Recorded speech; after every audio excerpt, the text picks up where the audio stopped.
이 시간 하나님의 말씀은 창세기 9장 8절에서 15절의 말씀입니다.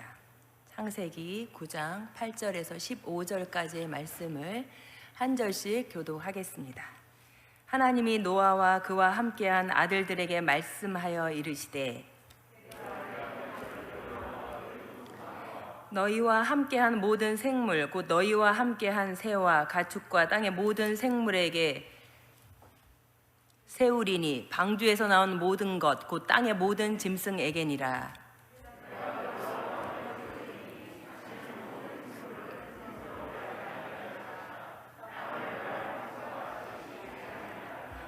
하나님이 이르시되 내가 나와 너희와 및 너희와 함께하는 모든 생물 사이에 대대로 영원히 세우는 언약의 증거는 이것이니라.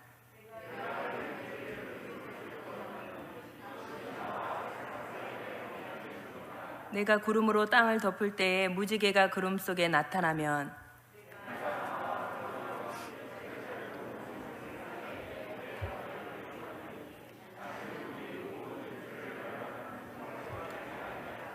아멘. 감사합니다. 세상에 존재하는 다양한 물질들은 우리 사람과 연관해서 이렇게 확연하게 상반되는 양면성이 있습니다.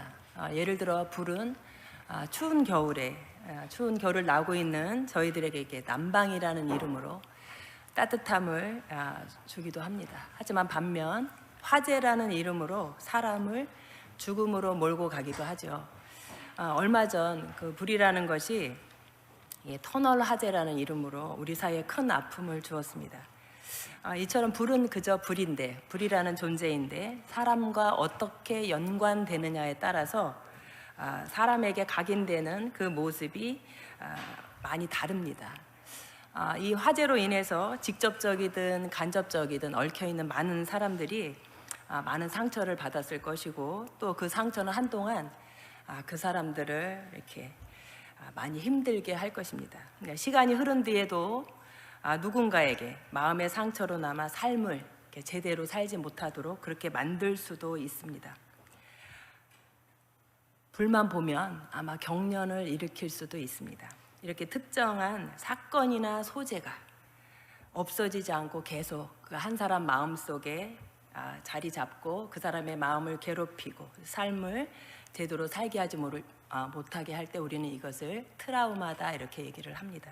이제 일상적으로 많이 이제 쓰여지는 단어죠. 이 트라우마로 인해서 어떤 사람은 스스로 고립된 삶을 선택하기도 합니다. 또 어떤 사람들은 분노로 자신의 어떤 트라우마를 분출하기도 합니다.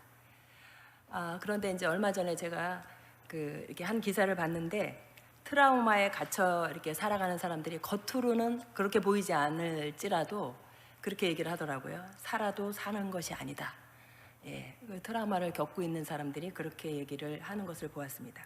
이 트라우마를 극복하지 못하고 이게 그 삶을 계속 이렇게 자리 잡으면서 그 사람을 악화시키면 이것을 저희는 이제 공포증이다 이렇게 얘기를 하죠. 자료를 보니까 세계 인구 12명당 1명이 공포증을 앓고 있다 이런 이제 조사를 제가 봤습니다. 이게 엄청난 숫자예요. 이게 조사된 거로만 해서 12명에 1명이면 굉장히 많은 거죠. 이게 공포증이.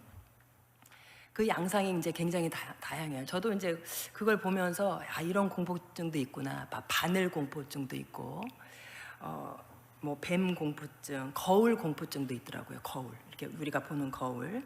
그다음 무대 공포증, 이렇게 조류 공포증 굉장히 많아요. 터널 공포증, 비행기 공포증 굉장히 다양한데 보통 공포증을 4개로 나누더라고요. 이게 이제 대인관계에서 오는 것, 그다음에 이제 공간에서 일어난 것, 그다음에 특정 사물을 보면 이제 일어나는 것, 그리고 특정 상황, 그런 것들이 이제 거기에 접하면 이제 공포증이 일어나는 거죠. 이게 공포증이랑 이제 공포를 느끼는 대상으로부터 위협을 느낀 그 경험을 토대로 해서 이게 이제 트라우마가 점점 이제 악화되면 이제 공포증이 되는 거죠. 이렇게 우리 대부분의 사람들이 크고 작든 트라우마로 아니면 더 커진 공포증으로 소풍과 같아야 할 하나님이 이 세상에 이제 소풍 보내셨는데 우리의 삶을 풍성하게 살아내지 못하고 있는 그런 모습을 볼 때가 참으로 많습니다. TV 프로그램 중에 이렇게 과거에 강력한 사건을 이렇게 이제 이야기로 재구성해서 이제 몇 명의 이렇게 초대 손님을 모시고 또 진행자가 이렇게 들려주는 그 프로그램이 있습니다. 이제 뭐 꼬리에 꼬리를 무는 뭐 이렇게 이제 가끔 이렇게 보게 되는데, 한 번은 이제 뭐 말하기가 좀 좀 이름을 말하기가 좀 그렇습니다. 이게 한 그 연쇄 살인범의 그 모습을 예전에 그 화면, 찍혔던 화면이라든지 이런 것들을 다시 이제 조합을 해서 방영을 한 적이 있습니다. 근데 사람을 굉장히 많이 죽였어요. 13명을 죽였고 한 20명에게 상해를 가했습니다. 근데 이제 목표가 1000명 죽이는 게 목표였다고 입으로 자기가 얘기를 하고, 그 취재진 앞에서 막 이렇게 웃어요. 그래서 이게 저분은 이제 사이코패스구나 이런 생각이 이제 이렇게 확 드는 그런 이제 연쇄 살인범인데, 이 사람에 대해서 이제 조사를 해보니까 어릴 때 아버지에게 엄청난 폭력을 이제 경험을 했고, 그 아버지의 폭력을 피해서 옆집 아저씨에게 갔는데 다정하게 대해주던 옆집 아저씨가 작은 아이를 성폭력을 엄청 한 거예요. 그러니까 수도 없이 이제 고통 가운데 살다가 그렇게 된 거죠. 이제 이 아픈 이야기를 나누던 중에 그 이제 초대받은 한 이제 탤런트가 이렇게 이런 얘기를 한 거예요. 자신이 어렸을 때 아버지에게 물어봤다는 거예요. 아빠, 나쁜 일이 없으면 뉴스가 없어지는 거야? 이렇게 이제 물어봤다고 해요. 그랬더니 아버지가 이렇게 단호하게 대답을 했다고 하죠. 뉴스가 없어진 날은 절대 없단다, 얘야. 이렇게 이제 얘기를 했다고 해요. 이 이야기를 토대로 진짜 제작진이, 그 꼬꼬무의 제작진이 실제 뉴스를 만들었어요. 진짜 그 9시 뉴스처럼 아나운서가 딱 앉아가지고 이렇게 뉴스가 나오는 거예요. 오늘의 사건 사고 소식입니다. 오늘은 사건 사고가 한 건도 없었습니다. 내일도 그랬으면 좋겠습니다. 이 방송을 보면서 저도 모르게 이게 닭살이, 전율이 확 돋았어요. 왜 그럴까요? 세상이 반대니까 그렇습니다. 우리 인생사에 사건 사고가 없는 날이 없죠. 이 땅에 죄가 들어온 이래로 절대 없을 수가 없습니다. 그래서 세상은 이제 아픔과 고통이 이렇게 가득하지요. 이것을 성경은 창세기 6장 5절을 통해서 이렇게 표현을 합니다. 사람의 죄악이 세상에 가득했다. 사람이 마음으로 생각하는 모든 계획이 항상 악하다. 이렇게 표현을 했습니다. 이를 본 하나님의 마음을 우리 한글 성경은 한 단어로 표현을 했어요. 한탄. 이게 한탄이라는 단어로 표현을 했습니다. 이게 한탄이라는 그 단어를 제가 그래서 사전을 찾아보니까 이렇게 했습니다. 자신이 한 일에 대한 원통함과 후회가 들어있는 단어가 바로 한탄입니다. 그러니까 하나님께서 자신이 하신 일에 대해서 스스로 후회를 하신 거예요. 그게 한탄이죠. 이 하나님의 한탄이 홍수라는 거대한 물결로 세상을 심판하게 한 거죠. 얼마나 한탄을 하셨는지 보시기에 심히 좋았더라. 이렇게 분명하게 말씀을 하셨거든요. 그렇게 아름답게 만드신 세상을 물로 쓸어버리신 것입니다. 이로 인해서 하나님 보시기에 너무 아름다웠던 그 피조물들이 그 역할을 하지 못하고 이제 항폐하게 된 거죠. 그러니까 평상시에 우리에게 목마름을 해결해주고 이제 곡식을 이렇게 자라게 하던 그 물이 온갖 피조물을 죽게 한 도구가 된 거예요. 물이 양면성을 가지고 있다고 제가 말씀을 드렸죠. 그래서 이 물에 대한 트라우마가 온 세상에 가득하게 된 것입니다. 특별히 아마 방주를 만들고 방주를 타고, 그죠? 이 살아남은 이 노아에게 이 물에 대한 트라우마는 엄청 컸을 거예요. 비가 부슬부슬 내릴 때마다 노아는 과연 어떤 마음이었을까? 제가 이제 감정이입을 해보려고 많이 이제 노력을 했는데, 우리 속담에 그런 말이 있죠. 자라보고 놀란 가슴, 뭐 이렇게 소뚜껑 보고 놀란다. 하나님께서 이제 물로 심판하시는 건 아닐까, 이 마음이 많이 들었을 것 같아요. 그러니까 놀라고 놀란 가슴을 막 이렇게 날마다 쓸어 내렸을 것 같습니다. 비가 오면 뼈마디가 이렇게 쑤신 최초의 사람이지 않을까 이런 생각도 해보고 아마 그랬을 것 같습니다. 구름만 보면 또 방주를 만들어야 되나? 이게 구름만 또 이게 구름이 하늘에 떠 있으면 암수 한 쌍씩 또 이렇게 모아야 되나? 이런 트라우마가 계속 그를 사로잡았을 거예요. 구름만 보이면. 이 마음에 자리 잡은 트라우마를 누구에게 얘기를 했겠어요? 다 사람들이 죽었는데. 자식들 뿐이고 이제 아무도 없어요. 당연히 그의 마음을 알아주는 사람이 이 세상에 하나도 없습니다. 그런데 지금도 마찬가지죠. 세상 인구가 얼마 전에 보니까 80억이라고 하더라고요. 인도가 이제 중국을 넘어섰다고 합니다. 내가 가지고 있는 크고 작은 트라우마로 밤잠을 설치고 아파할 때 내 마음을 정확하게 알아주는 이가 세상에 있을까? 이제 하나도 없을 때처럼 보일 때가 참 많지요. 그때나 지금이나 똑같은 세상처럼 보이긴 합니다. 이러한 노아의 마음을 이제 하나님께서 아신 거예요. 그리고 괜찮다, 괜찮다 다독이십니다. 오늘 본문이죠. 그 괜찮다의 표시가 바로 무지개입니다.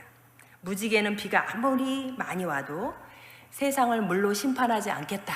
이게 하나님께서 가시적으로 보여주신 이제 표징입니다. 이 무지개라는 단어가 이제 그 구약의 다른 성경에 보면 활로 나옵니다. 활. 그러니까 화살을 이렇게 당겨서 화살에 이렇게 속력을 주어서 이렇게 적을 무찌를 수 있는 그 활이에요. 이게 무지개가 이제 모양도 비슷하기는 하죠. 활이 영어로 이제 그죠? 바우잖아요, 그렇죠? 또 그 무지개는 레인보우. 이게 똑같아요. 그러니까 활. 이게 물로 이루어진 그 활이 바로 이제 그 무지개인데 하나님께서 비와 햇빛을 이렇게 만나서 이루어진 이 활을 누군가를 공격하기 위해서 하나님 손에 든 게 아니라 온갖 세상의 피조물들이 볼 수 있도록 이렇게 하늘에 두신다는 거예요. 사람들이 제약이 커져가지고 하나님 입에 한탄이라는 단어가 다시 이렇게 입안에서 맴돌 때 그 무지개를 보고 언약을 기억하시겠다. 하나님도 보시고 온갖 세상의 피조물들이 이렇게 볼 수 있도록 가시적으로 하늘에 달아 놓으신 것입니다. 이게 하나님의 강력한 의지 표현이죠. 이 무지개, 보통 이제 이 언약을 무지개 언약이다 이렇게 얘기를 하는데 노아 언약 이렇게 얘기도 합니다. 그런데 이 노아 언약은요, 성경에 나오는 다른 언약과 구약에 나오는 많은 언약과 좀 그 모양이 달라요. 성격이 완전히 다릅니다. 보통 언약은 쌍방 관계예요. 내가 잘하면 너도 잘하고, 네가 잘하면 나도 잘하고, 이게 서로가 이렇게 할 수 있는 일들을 이렇게 정확하게 명시하는 게 언약이거든요. 예? 이게 약속이란 말이죠. 그런데 그 노아의 이 언약은 그게 없어요. 독특합니다. 보통 이렇죠. 하나님께서 이제 구약의 언약을 맺으실 때 분명히 이렇게 얘기를 하십니다. 내가 내 말을 잘 들으면 내가 복을 주겠다. 이렇게 분명히 하나님께서 언약을 맺으실 때 이 문장을 사용하시거든요. 그러니까 실천이 따르는 거예요. 쌍방 간의 실천이 따르는 게 바로 언약인데 이게 노아는 아니에요. 이 노아 언약은 아닙니다. 일방적인 하나님 편에서의 어떤 언약이에요. 그러니까 하나님의 강력한 의지가 담겨 있는 언약이다 이렇게 보시면 될 것 같은데 여기서 노아의 실천이 따르잖아요.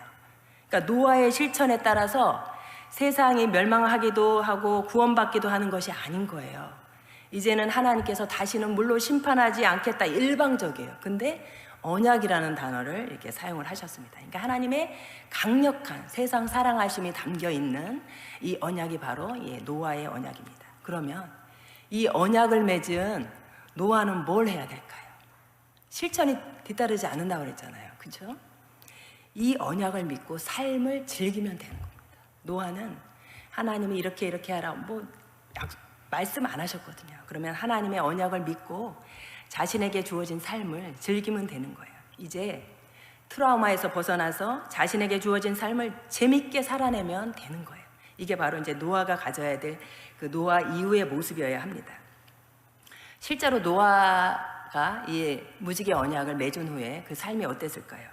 아마 무지개 언약을 맺은 이후에 첫 비가 내렸을 것 같습니다. 트라우마가 없을까요? 아니요, 사람이잖아요, 그렇죠? 트라우마가 여전히 남았을 거예요, 물에 대한. 그런데 그때 뭐가 보이는 거예요? 무지개가 보이는 거예요. 그러면 이제 트라우마가 이만했던 게 이만큼 작아지는 겁니다. 대신 하나님의 언약의 말씀이 이제 내 삶에, 내 마음에 각인이 되기 시작하는 겁니다. 두 번째 비가 내립니다. 이제 트라우마가 좀 더 작아지는 거예요. 점점점 그렇게 되는 겁니다. 점점 트라우마가 작아지다가 결국은 없어지는 거죠. 그러니까 비가 올 때마다 느꼈던 걱정은 이제 사라지고 이제 무지개를 통한 이제 안도감이 이제 노아를 사로잡는 겁니다. 더불어서 중요한 게 있죠. 노아가 비를 다시 보기 시작한 겁니다. 이게 트라우마거든요. 이게 비가, 노아에게는 비가 트라우마예요. 그런데 하나님께서 강력한 의지를 담으신 무지개를 딱 하늘에다 걸어 두셨을 때 노아가 비를 새롭게 보는 거예요. 바로 축복의 비인 이른 비와 늦은 비가 보이는 거예요. 성경의 구약에 보면 이른 비와 늦은 비가 굉장히 많이 나옵니다. 이른 비와 늦은 비는 곡식을 뿌릴 때, 곡식을 거둘 때 꼭 필요한 은혜의 단비예요. 그러니까 축복의 비가 바로 성경은 늦은 비, 이른 비 그렇게 표현을 하고 있습니다. 그러니까 성경에 표현되는 이 이른 비와 늦은 비는 농경 생활에 꼭 필요한 하나님의 축복입니다. 이제 노아에게 비는 세상을 멸하는 트라우마가 아닙니다. 이제는 하나님께서 곡식을 자라게 하는 이른 비와 늦은 비로 노아의 삶을 이렇게 두드려주는 하나님의 축복이 된 것입니다. 그래서 노아가 농사를 짓기 시작을 합니다. 기후에 알맞은 포도나무를 심었습니다. 하나님의 언약을 믿고 포도나무를 심은 거죠. 이 무지개가 없었다면 아마 노아는 포도나무를 심지 않았을까요? 왜냐? 또 비로 세상이 멸망하는데 포도나무를 어떻게 심었겠어요? 그런데 하나님께서 무지개를 하늘에 이렇게 두시고 시시때때로 노아에게 보여주시니까 그 언약을 믿고 노아는 포도나무를 심은 겁니다. 물로 파괴된 에덴 동산을 꿈꾸는 거예요. 다시 한번 이 트라우마를 극복한 노아로 인해서 땅이 다시 제 역할을 시작을 한 것입니다. 땅이 이게 소출을 내지 못했는데 오늘 본문 이제 뒤에 이어보면 이제 노아가 이제 포도 열매를 딴 장면이 나오거든요. 이게 농사가 이제 되기 시작을 하는 거죠. 이 땅이 이제 다시 회복이 되는 겁니다. 이게 농사가 잘 되면 이제 기분이 굉장히 좋은 거예요. 저희 아버지도 한번 그런 적이 있습니다. 돌아가신 어느 해인가 아마 모르겠어요. 헬스장인지 경로당인지 어디서 누가 땅콩을 이만큼을 주셨다고 하더라고요. 그거를 그냥 이렇게 심었대요. 심었는데 너무 이렇게 알이 컸대요. 이만큼 심었는데 이만큼이 났다는 거예요. 이게 처음으로 땅콩을 심어봤는데 그래서 막 이게 흥분이 돼가지고 전화를 하셨더라고요. 너도 줄 거야, 얘도 줄 거야, 애도 줄 거야 이러면서 너무 기분이 좋아가지고 그날 수확한 날 막 흥얼거리고 이제 욕실에서 샤워를 하시다가 넘어져서 네, 이제 뼈가 부러져가지고 이제 그 병원에 한참 계셨죠. 엄청 고생을 하셨는데 아마 노아도 그랬을 것 같습니다. 수확의 기쁨을 맛본 노아가 포도 열매를 먹고 남은 거는 뭐를 만들었을까요? 포도주를 만들고 또 그 포도주를 마음껏 마신 거예요. 이 풍년으로 인해서 노아가 술에 취합니다. 성경은 술에 취했다고 나오죠. 근데 우리 한국 그리스도인들에게 이 본문은 굉장히 좀 어려운 본문이에요. 해석하기도 어렵고 이게 어떻게 해야 되나 이렇게 이제 굉장히 어려워하는 본문인데 유독 이제 우리 한국인들이 초기 기독교의 어떤 이제 술 문화 이런 것들 때문에 선교사님들이 이렇게 제안을 하고 이러면서 우리 한국 그리스도인들에게 이렇게 남아있는 그 정서가 있거든요. 술에 대한. 그래서 이 본문을 보면 굉장히 이상해요. 이게 포도주를 마시고 노아가 술이 취하고 막 이렇게 옷을 벗고. 그런데요, 성경은 노아에 대한 그 모습 보면 우리는 굉장히 질타할 것 같잖아요. 이러쿵저러쿵 노아에 대해서 말이 없습니다. 노아가 잘못했다 말이 없어요. 오히려 술에 취한 아버지에 대한 아들들의 태도를 성경은 문제를 삼고 있거든요. 도대체 왜 그럴까요? 왜 이런 본문이 나왔을까? 하나님 입장에서 하나님의 약속을 믿고 한 해의 살이 식물도 아니에요. 한 해의 살이 식물도 아니고 여러 해 키워야 열매를 맺을 수 있는 포도나무를 심은 거예요. 그 믿음이 얼마나 예뻤겠어요. 보통 우리가 움츠려들면 이게 한 해 정도 한 해 살이를 심어볼까? 이렇게 생각을 했을 것 같은데 노아는요, 여러 해 키워야 열매를 맺을 수 있는 포도나무를 심은 거예요. 그러니까 하나님 입장에서 보면 엄청 이쁜 거예요. 아마 천사들이랑 도란도란 얘기하면서 노아를 칭찬을 했을 것 같습니다. 느헤미야 8장 10절은 이렇게 얘기를 하고 있습니다. 근심하지 말라. 여호와로 인하여 기뻐하는 것이 너희의 힘이니라. 여호와로. 노아가 그런 거예요. 여호와로 인해서 기뻐한 모습입니다. 노아가 포도주에 취한 것은요, 방탕해서 취한 게 아닙니다. 세상을 멸하는 홍수가 아닌 늦은 비와 이른 비의 축복을, 그 은총을 맛보았기 때문에 노아가 흥분을 한 거예요. 노아가 포도나무를 심고 포도주를 즐긴 그 땅은 맘껏 먹어라, 이제 말씀하신 에덴 동산이 다시 이렇게 이루어지기 시작을 한 것입니다. 노아의 모습이 굉장히 멋져 보이죠. 이게 좀 시간이 지난 것 같은데, 이게 많은 시간은 지나지 않았지만 그 아카데미상을 시상한 우리나라 유명한 배우가 있습니다. 그렇죠? 예, 여우조연상을 탔습니다. 미나리라는. 이 윤여정 배우가 굉장히 솔직하고, 그렇죠, 정확한 그 딕션으로 이렇게 당당함을, 솔직함을 표현하는 인터뷰, 이거로 굉장히 유명해서 우리나라는 잘 모르는데 전 세계 사람들은 이 윤여정 배우가 인터뷰하면은요, 굉장히 거기에 대해서 이렇게 감동을 많이 받는다 그래요. 그래서 신조어가 생겼죠. 뭔지 아시나요? 윤며들다. 예, 윤여정에게 스며들다, 이 뜻이에요. 그 배우 또 한 분이 계세요. 김혜자 배우. 이거는 너무 잘 알고 계시잖아요.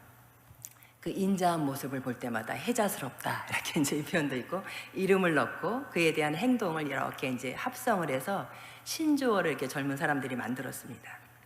저도 그래가지고 이게 만들어 보는 게 어떨까, 이런 생각을 해봐요.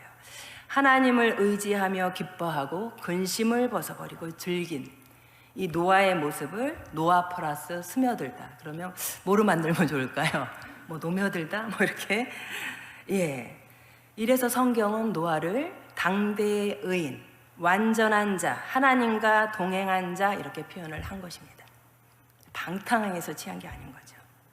하나님의 마음과 의지를 정확하게 알고 즐긴 거예요. 우리에게 하나님께서 날마다 에덴 동산의 삶을 살아라, 이렇게 말씀을 하고 계십니다. 말씀을 통해서 우리에게 끊임없이 성경을 저희에게 들이미시잖아요. 그렇죠? 오늘도 마찬가지로.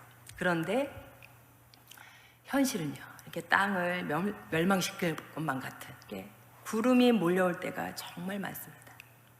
뼈마디를 쑤시게 하는 이렇게 굳은 비가 내릴 때가 참 많지요. 그럼 우리는요, 이렇게 구름을 보지 않으려고 해요. 저도 그렇습니다. 구름을 보지 않으려고 애를 쓰지요. 그러니까 극복되지 않은 트라우마가 있으니까 자꾸 이제 외면하게 되는 거예요. 그걸 보면 아프고 힘드니까. 꽁꽁 집에 이렇게 숨어버리고 싶죠. 아니면 때로는요, 분노를 막 표출하고 싶습니다. 그러나 구름을 보아야 무지개를 보는 것입니다. 그래서 재밌는 속담이 있더라고요. 하와이 속담인데, No rain, no rainbow. 비가 없으면 무지개도 없다. 이렇게 하나님께서 이 하와이에게 재밌는 속담을 만들게 하신 것 같아요. 구름을 보고 그 구름에 걸려있는 언약의 무지개를 보시고 트라우마를 점점 작게 만들어 가야 합니다. 이게 우리의 삶을 풍성하게 하는 지혜입니다. 그래서 성경에는 두려워하지 말라, 근심하지 말라, 이게 명령어예요. 두려워하지 말래? 이렇게 이제 선택하라는 게 아니라 명령입니다. 성경에서 가장 많은 명령어가 두려워하지 말라예요. 그래서 가장 많지 않나, 이런 생각을 해봅니다. 하나님께서 노아에게 방주를 만들어라 멸망을 하셨습니다. 이게 명령을 하셨어요. 방주를 만들어라. 그러나 노아에게 농사를 지어라 명령하셨을까요? 안 하셨을까요? 성경에 보니까 농사를 지어라, 그런 단어가 없어요. 각종 트라우마로 인한 어떤 두려움을 뚫고 삶이라는 그 농사를 짓는 것은 노아의 몫이에요. 우리의 몫입니다. 코로나19라는 거대한 어떤 비가 아직도 내리는 중이에요. 그러니까 주변에, 좀 전에도 어느 권사님 예배 시작 전에 주변에 코로나가 너무 많다. 아직도 이게 거대한 물결이 우리를 휩쓸고 있습니다. 그러나 그 속에 분명하게 언약의 무지개를 두셨습니다. 수도 없는 말씀의 무지개가 있습니다. 우리에게는. 그러니까 코로나 속의 무지개를 보고 에덴 동산을 꿈꾸면서 포도나무를 심는 사람에게 하나님께서 노며들다, 어쩌면 우리의 이름 플러스 스며들다 칭찬하실 것입니다. 오늘 어떤 마음으로 이 예배 자리에 오셨을까요? 근심 걱정 많이들 달고 들어오시죠. 때로는요, 귀가 가렵다, 오른쪽 귀가 가렵다 이러면서 누가 내 흉부나 보다, 또 이런 마음 가지고 이제 없는 금신까지 이렇게 만들어서 안고 오셨을까요? 이게 사실 우리가 남 얘기를 이렇게 많이 안 합니다. 자기 얘기 많이 하지. 예, 자기 얘기 많이 하지 무슨 이렇게 남 얘기를 많이 하겠어요. 아니면 이런 마음으로 오셨을까요? 예, 비가 오는 오늘도 무지개를 보며 포도나무를 심어야겠다, 에덴 동산을 만들어야겠다, 이 결심을 또 하시고 오신 분들도 있을 거예요. 이렇게 즐기는 여러분에게 제가 선물을 드릴까 합니다.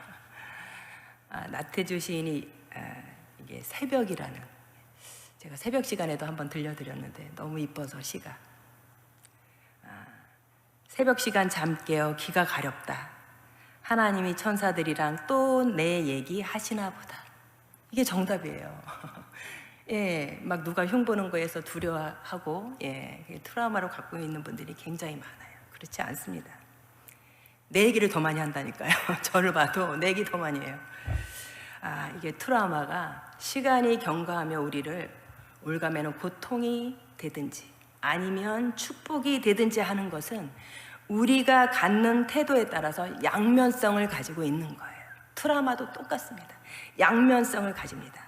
경제적으로 온 것이든 인간관계에서 온 것이든 아니면 상황에서 이해타산으로 온 것이든 우리에게 있는 크고 작은 트라우마를 나와의 관계에서 축복으로 바꾸는 것은 이제는 나의 몫입니다.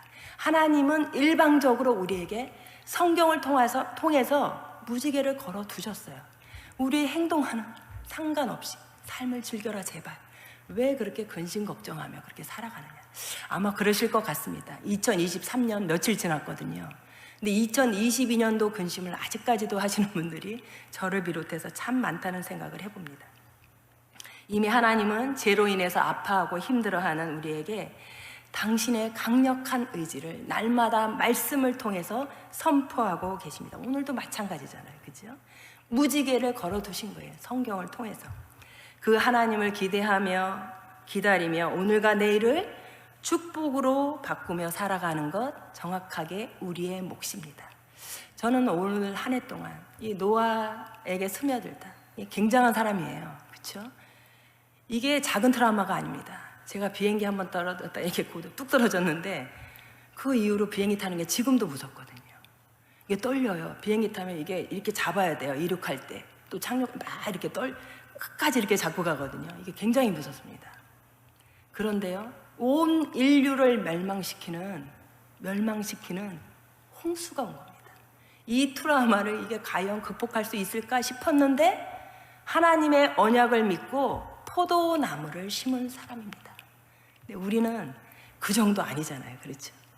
그러니까 올 한 해 동안 23년 분명히 하나님께서 우리에게 원하시는 것, 나에게 원하시는 것, 나의 가정에 원하는 것, 우리 교회에 원하시는 분명한 모습이 있습니다. 그러니까 하나님께서 무지개를 걸어 두셨으니까 이 약속을 믿으면서 23년에는 우리 교회가, 우리 가정이, 제가 한 해의 살이가 아닌 여러 해살이 포도나무를 심었으면 좋겠습니다. 여러분이 속한 삶의 자리에서요, 여러분이 아실 거예요. 어떤 포도나무를 심어야 될지 분명히 알고 계세요. 자식에 대해서 포도나무를 심어야 할지, 부모에 대해서 심어야 될지, 경제적인 문제에서 심어야 될지, 사회적인 문제에서 인간관계에서 심어야 될지 여러분들 자신이 알 거예요. 삶의 자리를 하나님께서 다양하게 주셨는데 여러분들이 나무를 심는 거는 여러분의 몫입니다. 그러면 하나님께서 이른 비와 늦은 비를 여러분에게 폭포수같이 내려주실 것입니다. 그러니까 심으시고 마음으로 심으시고 입으로도 심으세요. 선포하세요. 다음에 행동으로 정확하게 심으십시오. 그래서 올 한 해는 작년에 가지고 왔던 온갖 트라우마를 축복으로 바꾸는 우리 교회와 우리 가정과 여러분들이 되기를 소원합니다. 함께 기도하겠습니다. 하나님 감사합니다. 노아에게 주신 그 언약이 성경 말씀을 통하여서 지금 이 시간 유효함을 저희가 압니다. 머리로만 말씀을 받는 것이 아니라 나의 마음으로 입으로, 삶으로 말씀을 받아 그대로 살아내는 저희가 되도록 인도하여 주옵소서. 올 한 해 동안 온갖 트라우마를 축복으로 바꾸는 저희가 되도록 인도하여 주옵소서. 예수님의 이름으로 기도합니다. 아멘.